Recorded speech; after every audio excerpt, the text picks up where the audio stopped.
Hello everyone, today we are going to solve question number 4.27 from Fundamental of Electric Circuit by Alexandra Ansadiku. Again we are going to solve the question using source transformation. The given circuit. We need to calculate Vx, which is basically voltage drop across 12 ohm resistance. So again we can transform this source, we can also this, तो हम इन दोनों sources को transform कर सकते हैं. उसकी वजह यह है कि हमारे पास करंट सोर्स के साथ we have in series resistances.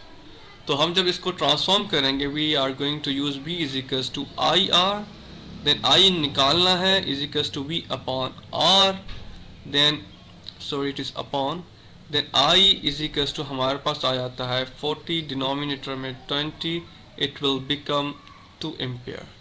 तो 2 एम्पियर ये आगे, लेकिन we have done one mistake कि ये जो 20 ओहम का जो रेजिस्टेंस है it will become in series with the current source which will be 20 ohm and there is nothing. यहाँ पे कुछ भी नहीं है इन सर्किट के अंदर, ये सिंपल बस बार या फिर इसको एक तार भी कंसिडर कर सकते हैं, केबल. उसके बाद we transform this again 50 to 10, तो हमारे पास I is equals to 50, denominator में 5, देन बिकम हमारे पास सिंपल सोर्स बन जाती है, सॉरी 10 यहाँ पर है तो 5 एम्पियर्स.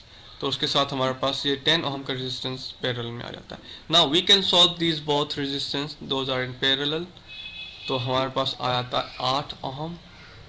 जब हम इसको 10 ओम एंड 40 ओम को सॉल्व करेंगे पैरेलल के अंदर, पैरेलल सर्किटिंग के अंदर, तो हमारे पास आ जाएगा 8 ohm and then we get the overall simplified circuit. अच्छा, यहाँ पर हमने ये 8 ओम 8 एम्पियर की सोर्स एंड 2 एम्पियर की सोर्स जो कि एक की सिंपल नोड के पास आ रही हैं, यहाँ पे मौजूद आ रही हैं, सारा करंट इस जगह पे आ रहा है.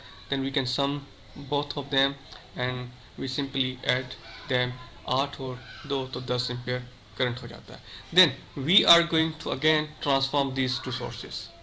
यहाँ पर 8 ओम जो कि हमारे पास पैरेलल में है 5 एम्पियर के, then we can say that V is equals to I R, then V is equals to 5 multiply by 8 जो कि हमारे पास 40 वोल्ट आ जाता है. एंड देन 8 ओम का जो रेजिस्टेंस है वो हमारे पास यहाँ पे सीरीज़ में आ जाएगा, जो कि सॉरी ये 10 की जगह 8 ओम है. और उसी तरह से हम आगे जब फर्दर सॉल्व करेंगे तो हमारे पास ये दो सोर्सेज ये सोर्स ट्रांसफॉर्म होने पर 200 वोल्ट आ जाएगा एंड 20 ओम का जो रेजिस्टेंस है वो सीरीज में आ जाएगा. Now we can solve this question using KVL, Kirchhoff voltage law. Simple we need to put we need to put basically loop. Kirchhoff voltage law क्या कहता है? Sum of all voltages is equals to 0 in a single loop. तो यहाँ पर सारे voltage जो सम होंगे उसको हम इज इक्वल्स टू 0 होता है. तो किरचॉफ लॉ कहता है now we are going to put it implement in this equation, in this circuit.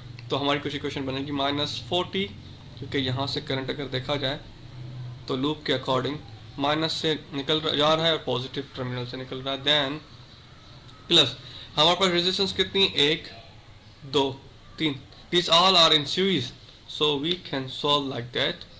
8 plus 12 plus 20 I and then plus 200 is equals to 0. What is 200? We got this.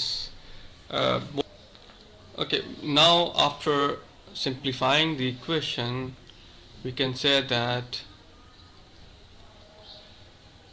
I will become is equals to